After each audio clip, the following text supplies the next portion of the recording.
অভিষেক ব্যানার্জি, আমি শুনেছি এরকমও একটা সময় গেছে যখন অভিষেক ব্যানার্জি নাকি দিনে 10-12 কোটি টাকা তুলেছে।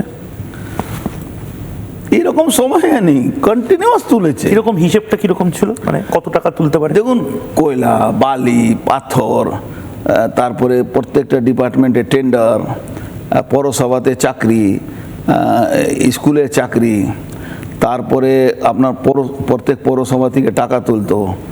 তারপরে কারখানা, আপনার জানেন মদের একটা কারখানা ছিল মেরেটেরে, ওদের সাউথে বন্ধ করিয়ে দিয়েছিল অভিষেক ব্যানার্জি। পর বোতলে টাকা নিত। বাংলায় যত বাংলা মদ বিক্রি হতো, পর বোতলে অভিষেক ব্যানার্জির এক্সট্রা টাকা যেত। মানে বাংলা মদের একটা বোতল যদি 50 টাকা দাম হয়, তাহলে 5 টাকা 10 টাকা ওর ছিল। কত? মানে যারা মদ খাচ্ছে তারা অভিষেক ব্যানার্জিকেও টাকা দিত। হ্যাঁ, দিতে হতো।